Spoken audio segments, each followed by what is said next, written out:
परम प्रभु को प्रणाम। परम पूज्य गुरुदेव आचार्य श्री मासूम जी को वंदन। मुनि हेमंत कुमार जी, श्रावक श्राविका। प्रभु महावीर का यह शासन, इस जिन शासन में दो तरह की साधना पद्धति का क्रम रहा है। एक है संघबद्ध साधना और एक है व्यक्तिगत साधना। व्यक्तिगत सब साधना होती है तो कहते हैं कि वहां पर नियमों की इतनी अपेक्षा नहीं रहती, या वह साधक इतना साधना की गहराई में उतर जाता है कि उनको नियमों की आवश्यकता नहीं पड़ती। परंतु जब संघबद्ध साधना का क्रम रहता है तो वहां पर नियम और मर्यादा व्यवस्था की अपेक्षा रहती है। और साधु के जीवन में संघबद्ध साधना में तीन तरह की मर्यादा होती है। कितनी तरह की? तीन तरह की मर्यादा होती है। पहली मर्यादा होती है संघ आगमिक मर्यादा। पहली कौन सी होती है? आगमिक मर्यादा। दूसरी होती है संघीय मर्यादा और तीसरी होती है व्यक्तिगत मर्यादा। पहली कौन सी होती है? आगमिक मर्यादा, दूसरी संघीय मर्यादा और तीसरी व्यक्तिगत मर्यादा। आज चतुर्दशी है और चतुर्दशी के दिन तेरापन धर्म संघ की एक परंपरा है कि चतुर्दशी के दिन सामान्यतया यह इस दिन हाजिरी के वाचन का क्रम रहता है। अर्थात जो हमारा मर्यादा पत्र बना हुआ है, जो हमारा हाजिरी मर्यादा पत्र का हम वाचन करते हैं, संक्षिप्त में उन मर्यादाओं का वाचन किया जाता है। ये तीन तरह की मर्यादा है। पहली मर्यादा होती है कौन सी? आगमिक मर्यादा। साधु के लिए आगमिक मर्यादा क्या है? 5 महाव्रत, 5 समिति और 3 गुप्ती की आराधना करना, यह आगमिक मर्यादा। यह भगवान प्रभु महावीर ने इन मर्यादाओं का निर्माण किया। साधु के लिए ये 13 नियमों की पालना अनिवार्य बताई गई। तो साधु के लिए पहले 13 नियम कौन से हैं? 5 महाव्रत। 5 महाव्रत कौन से हैं? अहिंसा महाव्रत, सत्य महाव्रत, अचौर्य महाव्रत, ब्रह्मचर्य महाव्रत और अपरिग्रह महाव्रत। उसके बाद में आती है 5 समिति। 5 समिति कौन सी है? ईर्ष्या समिति, भाषा समिति, ऐषणा समिति, आदान निक्षेप समिति, उत्सर्ग समिति और 3 गुप्ती, मनोगुप्ती, वचन गुप्ती और काय गुप्ती। ये 13 नियमों का पालन करने वाला साधु माना जाता है। तो यह तो होगी हमारी आगमिक मर्यादा। और इसके बाद आती है संघीय मर्यादा। जिन शासन में अनेक संप्रदाय हैं, सब संप्रदायों का अपना अपना एक सिस्टम, अपना अपना क्रम बना हुआ है। सबके अपने अपने नियम उपनियम बने हुए रहते हैं। 13पन धर्म संघ, जिसमें अपने कुछ विशेष मर्यादा है। और ये संघीय मर्यादाओं का निर्माण 13पन के आद्य प्रवर्तक आचार्य भिक्षु ने किया। और उन्होंने पहला मर्यादा पत्र विक्रम संवत 1832 में पहला मर्यादा पत्र लिखा और अंतिम मर्यादा पत्र 1859 में लिखा। और इसके बीच में अनेक मर्यादा पत्रों का निर्माण किया गया, जिसमें यह संघीय मर्यादाएं लिखी गई कि साधु किन किन संघीय मर्यादाओं का पालन करे। और ये ऐसी मर्यादाएं बनाई गई जो आज 13पन धर्म संघ में कह सकते हैं अपने आप में एक अद्भुत देन है, जिसके कारण से आज भी 13पन समुदाय छोटा होते हुए भी जिसकी अपनी मर्यादा अनुशासन के कारण से अपनी एक विशेष पहचान मानी जाती है। तो वे जो संघीय मर्यादाएं आचार्य भिक्षु ने लिखी, तो आज के दिन उन संघीय मर्यादाओं का भी वाचन होता है। और अभी जिसका हम संक्षेप में वाचन करेंगे। और तीसरी मर्यादा कौन सी है? व्यक्तिगत मर्यादा। व्यक्तिगत मर्यादा अब अपने अपने ढंग से किस तरह से मुझे अपनी साधना करनी है, अगर कोई व्यक्ति जैसे साधु करता है कि भाई मुझे तो एकांतर वर्षी तप करना है, मुझे तपस्या करनी है, मुझे प्रतिदिन मौन साधना करनी है, ये उसके व्यक्तिगत जीवन के लिए जो उसने अपनी मर्यादा, अपने नीति नियम निर्धारित किए, वह कहलाती है व्यक्तिगत मर्यादा। तो जब संघ का संचालन करना होता है, संघ में एक रूपता चाहिए, संगठन की दृढ़ता के लिए जो संघीय मर्यादा है उनका पालन हर साधु के लिए, साध्वी के लिए और श्रावक श्राविकाओं के लिए भी मर्यादा बनी हुई है। उन श्रावक श्राविकाओं के लिए भी उन मर्यादाओं का पालन करना अनिवार्य होता है। तो हम संक्षिप्त में उन मर्यादाओं का वाचन भी कर लेते हैं। 13वीं शताब्दी के अवसर पर आचार्य श्री तुलसी द्वारा लिखित विक्रम संवत 2017 का मर्यादा पत्र, मतलब जो मर्यादा पत्र का वाचन होता था आचार्य तुलसी ने उसको हिंदी, थोड़ा हिंदी भाषा में और मूल मर्यादाओं के साथ में उसका थोड़ा संशोधन और एक तरह से हम ऐसे उस समय जो निर्धारित किया गया उस मर्यादा पत्र का ये 2017 से वाचन होता है। तो उसमें सबसे पहली धारा क्या है? सर्व साधु साध्वियां 5 महाव्रत, 5 समिति और 3 गुप्ती की अखंड आराधना करे, यह पहली बात। दूसरी बात है ईरिया भाषा ऐसा में विशेष सावधान रहे, चलते समय बात न करे, सावध्य भाषा न बोले, आहार पानी पूरी जांच करके ले, शुद्ध आहार भी दाता का अभिप्राय लेकर हट मनुहार से ले, वस्त्र पात्र आदि लेते व रखते समय तथा पूंजने व परटने में पूर्ण सावधानी बरते, प्रतिलेखन व प्रतिक्रमण करते हुए बात न करे। यह साधु की जो मूलभूत चर्या मानी जाती है, साधु जीवन के मूलभूत जो नियम माने जाते हैं, इससे एक पैराग्राफ में इन चीजों का, इन बातों का निर्देश दे दिया। और उसके बाद में भिक्षु स्वामी ने सूत्र सिद्धांत देखकर सम्यक श्रद्धा और आचार की प्ररूपणा की। त्याग धर्म, भोग अधर्म, व्रत धर्म, अव्रत अधर्म, आज्ञा धर्म, अनाज्ञा अधर्म, असंयति के जीने की इच्छा करना राग, मरने की इच्छा करना द्वेष और संसार समुद्र से उसके तरने की इच्छा करना वीतराग देव का धर्म है।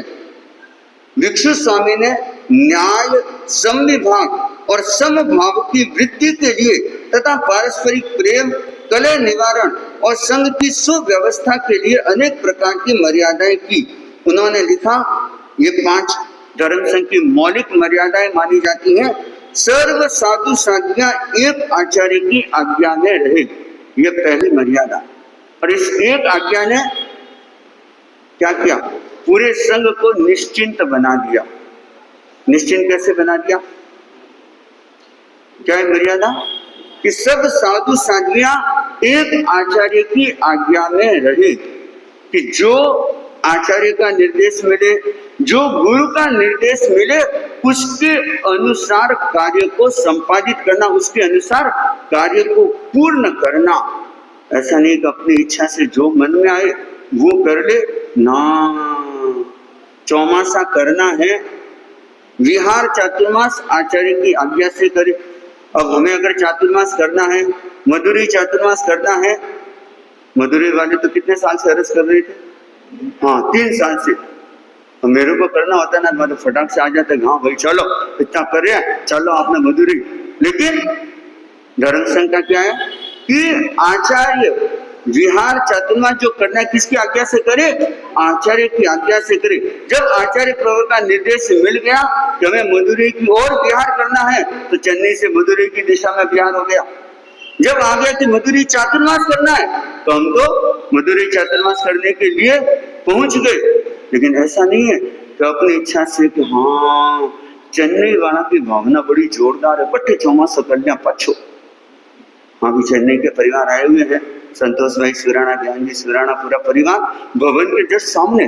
और इतना भक्ति भावना वाला परिवार है, साथ में ये दोनों बच्चे भी है, जो रोज शाम का जैसी समय होता ना, महाराज गोचरी की कृपा करवाना, मतलब इतनी भावना, इतनी जागरूकता।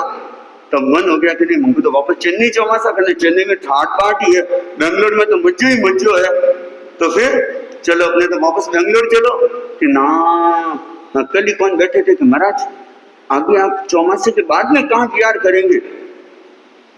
कल बेंगलोर से परिवार आए थे, मूलजी चोपड़ा और तो इंदू उनके साथ में उनके समधी जी थे, इंदौर के थे। तो महाराज बोले कि महाराज आगे आप कहाँ जाएंगे? मैंने कहा आगे का हमको पता नहीं, हमको तो इतना पता कि चौमासा यहाँ पे है और चौमासे के बाद मिक्सर विधि एकम को जो विहार होगा ना वो कौन सी दिशा में होगा, कहाँ पे होगा, हमको नहीं पता। तो महाराज फिर आप आगे? तो कहा कि आगे हमको जैसी लगभग दीपावली के बाद में फिर हमको निर्देश मिल जाता है, तो जो गुरुदेव की आज्ञा मिल जाती है उसी के अनुसार हम आगे का कार्यक्रम अपना निर्धारित कर लेते हैं।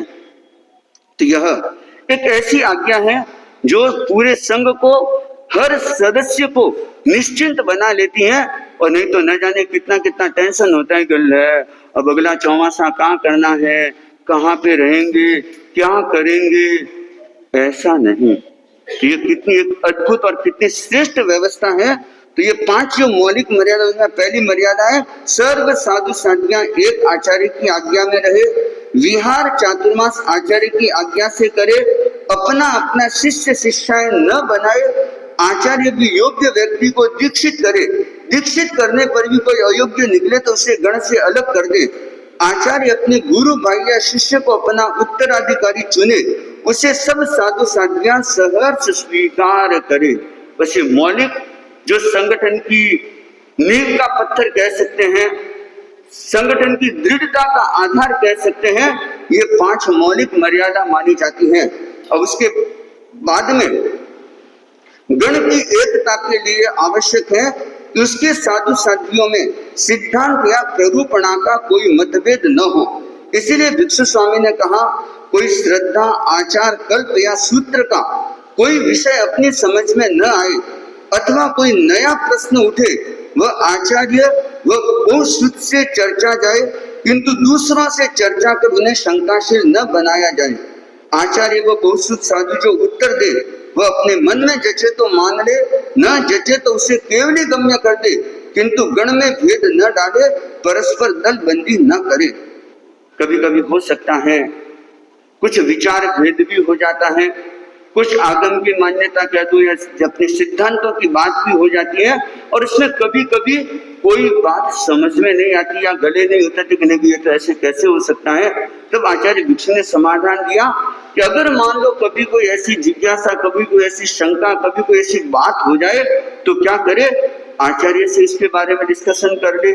जो बहुश्रुत साधु हैं, जो आगमज्ञ ज्ञाता हैं या जो वरिष्ठ संत हैं, उनसे बात कर ले, और अगर उनसे भी समाधान न मिले तो फिर क्या करे कि भाई अगर समाधान नहीं मिला तो उसे केवली गम्य कर दे, लेकिन उस बात को लेकर के गण में भेद नहीं डाले या गण को तोड़ने का प्रयत्न न करे। गण की अखंडता के लिए आवश्यक है कि कोई साधु साध्वी आपस में दलबंदी न करे। इसीलिए भिक्षु स्वामी ने 45 के लिखत में कहा है, जो गण में रहते हुए साधु साथियों को फटाकर दलबंदी करता है वह विश्वासघाती और बहुल कर्मी है। स्वामी जी ने स्थान स्थान पर दलबंदी पर प्रहार किया है। 50 के लिखत में उन्होंने लिखा है, कोई साधु साध्वी गण में भेद न डाले और दलबंदी न करे। स्वामी जी ने चंद्र भांजो तिलोक चंद जी को इसीलिए गण से अलग किया कि वे जो साधु आचार्य के सम्मुख उन्हें विमुख करते थे, छिपे छिपे गण के साधु साथियों को फोड़ फोड़ कर अपना बना रहे थे, दलबंदी कर रहे थे। हमारा ये प्रसिद्ध सूत्र है, जिल्लो ते संयम ने टिल्लो। गण में भेद डालने वालों के लिए भगवान ने 10वें प्रायश्चित्त का विधान किया है। भिक्षु स्वामी ने कहा, जो गण के साधु साथियों में साधुपन श्रद्धे, अपने आप में साधुपन श्रद्धे वह गण में रहे, छल कपट पूर्वक गण में न रहे। जिसका मन साक्षी दे, भली भांति साधुपन पलटा जाने, गण में तथा आप में साधुपन माने तो गण में रहे, किंतु वंचना पूर्वक गण में रहने का त्याग है। कि गण में रहे तो छल कपट पूर्वक गण में नहीं रहना है। श्रद्धा है और विश्वास है, और अगर संग में साधुपन मानता है और भली भांति साधुपन पलटा जानता है तब तो वह गण में रहे, लेकिन वंचना पूर्वक गण में रहने का त्याग है। गण में जो साधु साधियां हो उनमें परस्पर सौहार्द रहे, कोई परस्पर कलह न करे तथा उपशांत कलह की उदीर्णा न करे। इसलिए भिक्षु स्वामी ने कहा, गण के किसी साधु साध्वी के प्रति अनास्था उपजे शंका उपजे वैसी बात करने का त्याग है। किसी में दोष देखे तो उसे तत्काल जता दे तथा आचार्य को जता दे, किंतु उसका प्रचार न करे, दोषों को चुन चुनकर इकट्ठा न करे। जो जान पड़े अवसर देखकर तुरंत जता दे, वह प्रायश्चित्त का भागी है जो बहुत समय बाद दोषों को बताता है। किसी साधु साध्वी को जाति आदि को लेकर ओछी जबान न कहे, आपस में मन मुटाव हो वैसा शब्द न बोले, एक दूसरे में संदेह उत्पन्न न करे तथा गण और गणी की गुण रूप वार्ता करे। कोई गण तथा गणी की उतरती बात करे उसे टोक दे और वह जो कहे उसे आचार्य को जता दे। कोई उतरती बात करता है, उतरती बात मतलब संग की निंदा करना, हल्की बातें करना ऐसी, और कोई उसे सुनता है तो वे दोनों अविनीत है। विनीत वह होता है जो आज्ञा को सर्वोपरि मानता है। भगवान ने कहा है चैज देहम नव धम्म शासनम, कि मनुष्य शरीर को छोड़ दे किंतु धर्म शासन को न छोड़े। कोई साधु साध्वी क्रोधादिवश आज्ञा और अनुशासन का पालन नहीं कर सकने पर अथवा अन्य किसी कारण से गण से अलग हो जाए अथवा किसी को अलग किया जाए तो किसी साधु साध्वी का मन भंग कर अपने साथ ले जाने का त्याग है। कोई जाना चाहे तो भी उसे साथ ले जाने का त्याग है। गण के साधु साध्वियों की उतरती बात करने का त्याग है। अंश मात्र भी अवर्णवाद बोलने का त्याग है। छिपे छिपे लोगों को शंकाशील बना गण के प्रति अनास्था उपजाने का त्याग है। वस्त्र पात्र पुस्तक पन्ने आदि गण के होते हैं, इसलिए उन्हें अपने साथ ले जाने का त्याग है। गण के बहिष्कृत बहिर्भूत व्यक्तियों के प्रति हमारा क्या दृष्टिकोण होना चाहिए उसे स्पष्ट करते हुए भिक्षु स्वामी ने लिखा है, गण से बहिष्कृत बहिर्भूत व्यक्ति को साधु न श्रद्धा जाए, चार तीर्थ में न गिना जाए, साधु मान करके वंदना न की जाए, श्रावक श्राविकाएं भी इन मर्यादाओं के पालन में सजग रहे। भिक्षु स्वामी ने गण की सुव्यवस्था के लिए मर्यादा की और उन्होंने दीर्घ दृष्टि से देखा कि भविष्य में वर्तमान मर्यादाओं में परिवर्तन या संशोधन आवश्यक हो सकता है। इसलिए उन्होंने लिखा है कि आगे जब कभी भी आचार्य आवश्यक समझे तो वे इन मर्यादाओं में परिवर्तन या संशोधन करे और आवश्यक समझे तो कोई नई मर्यादा करे। पूर्व मर्यादाओं में परिवर्तन या संशोधन हो अथवा नई मर्यादाओं का निर्माण हो, उसे सब साधु साध्वियां सहर्ष स्वीकार करे। सफल साधु वही होता है जो साधना में लीन रहता है। निर्लेप रहने के लिए आवश्यक है कि साधु साध्वियां गृहस्थों के संग परिचय में न फंसे। निद्रा, हास्य, विकथा ये साधना के विघ्न है, इसलिए नींद को बहुमान न दे, हास्य और विकथा का वर्जन करे तथा ध्यान और स्वाध्याय के द्वारा आत्मा को भावित करे। नित्यम चनबौ मन्नेचा संपहासम विभज्जये म्यू कहाहिम नरवे सज्जायम निरोसया सज्जाय सज्जान रहस ताइनो अपाव भावस तवे रहस विशुद्धय जम से मलम पुरे कड़म समीरियम रूपमलम वजोइनो। महाव्रतों, समिति गुप्तियों तथा गण की छोटी बड़ी सभी मर्यादाओं का सम्यक पालन करने वाला मुनि आचार्य की आराधना करता है, श्रमणों की आराधना करता है और सब लोगों की दृष्टि में वह पूज्य होता है, तथा जो उनका सम्यक पालन नहीं करता वह न आचार्य की आराधना करता न लोगों की दृष्टि में पूज्य होता है। आयर्य आराय समणे यावितारिसो गीता विणम पुयंती जन जानन्ति तारिसम। आयर्य नाराय समणे यावितारिसो गीता विणम गर्यन्ति जन जानन्ति तारिसम। इसलिए विनीत साधु साध्वियां आज्ञा, मर्यादा, आचार्य, गण और धर्म की सम्यक आराधना करे और धर्म शासन की गौरव वृद्धि करे। आनम सम्मम आराहयिष्यामि, मेरम सम्मम पालयिष्यामि, आर्यम सम्मम आराहयिष्यामि, गणम सम्मम अनुगमिष्यामि, धम्मम न कयामि जहिष्यामि, आनम शरणम गच्छामि, मेरम शरणम गच्छामि, आर्यम शरणम गच्छामि, गणम शरणम गच्छामि, धम्मम शरणम गच्छामि। यह जो मर्यादा पत्र का वाचन, और आपके दिमाग का प्रश्न भी उठता होगा कि इस मर्यादा पत्र का वाचन क्यों किया जाता है और वो भी चतुर्दशी के दिन क्यों किया जाता है।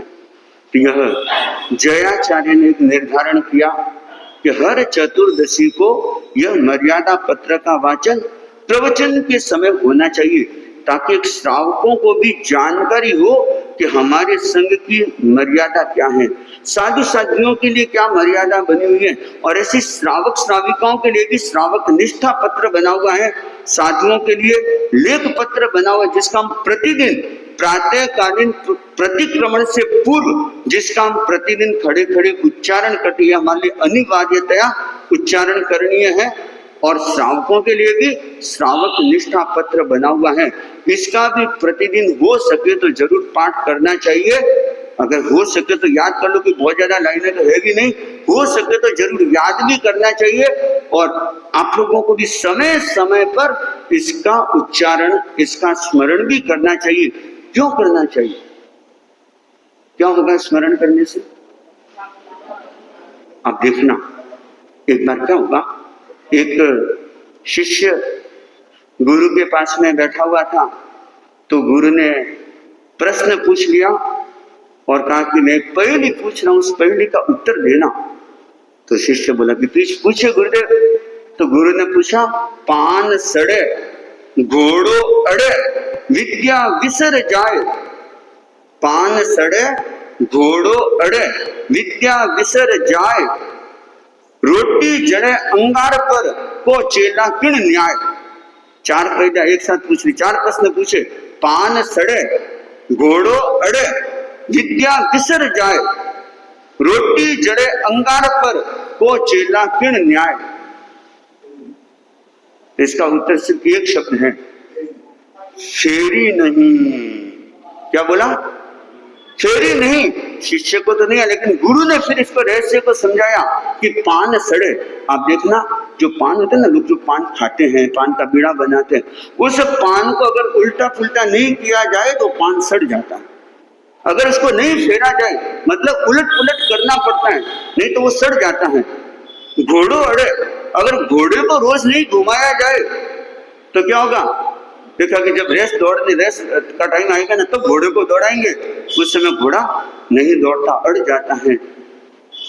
विद्या विसर जाए, विद्या मतलब जो आपने याद किया है, जो आपने ज्ञान प्राप्त किया है, अगर इसको रिवाइज नहीं करो, अगर इसका स्वाध्याय नहीं करो तो क्या होगा? मान लो 25 बोल अभी याद करे, रात को हम काफी भाई रात को याद कर रहे हैं, और रात को 25 बोल याद करवा रहे, वापस अगर रिवाइज नहीं करे तो 3 दिन बाद में पूछू ना कि बोलो चौथा बोल कौन सा है? महाराज मैं तो भूल गया। क्यों भूल गए? कि फेरा नहीं, मतलब वापस रिवाइज नहीं किया। तो ये विद्या भी है ना, वापस जब इसको अपने टेक्निकल शब्द में क्या बोलते हैं? चितारना करना। क्या बोलते हैं? चितारना करना। जब आप चितारना करते हो तो वह ज्ञान सुरक्षित रहता है। और चौथी बात क्या है? रोटी जले अंगार पर। अगर तवे पर आपने रोटी रख दी या अंगारे पर रख दी, अगर इसको उथल पुथल नहीं करो तो क्या होगा? एक साइड से क्या होगा? फिर जल जाती है।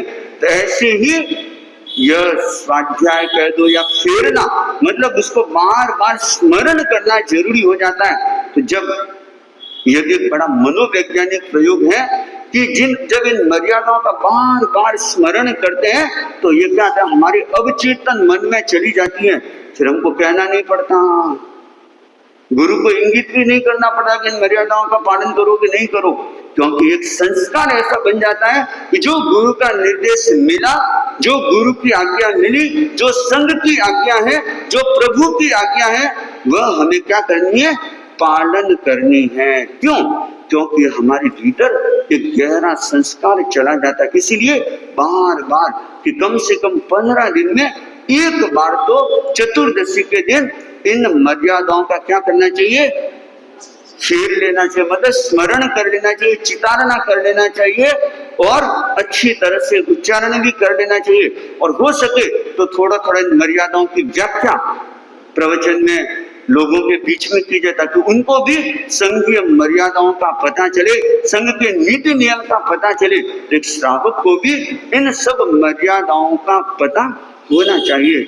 इसलिए यह प्रवचन के बीच में यह चतुर्दशी के दिन संक्षिप्त में हाजिरी का वाचन किया जाता है, ताकि यह संस्कार, मर्यादा के प्रति हमारी निष्ठा, वीतराग प्रभु के प्रति हमारी आज्ञा के प्रति हमारी निष्ठा, संघ के प्रति हमारी निष्ठा और साधना के प्रति, आत्मा के प्रति हमारी निष्ठा और गहरी होती जाए।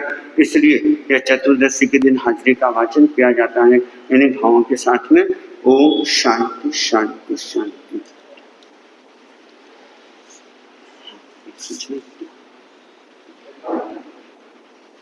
अभी 29 तारीख से पचरंगी तप अनुष्ठान का क्रम प्रारंभ हो रहा है और पचरंगी तप अनुष्ठान में 5 व्यक्ति पंचोला, 5 चौला, 5 तेला, 5 बेला और 5 उपवास करते हैं। 2 पचरंगियां हो चुकी है और 29 तारीख से पुनः एक पचरंगी तप अनुष्ठान का क्रम प्रारंभ हो रहा है।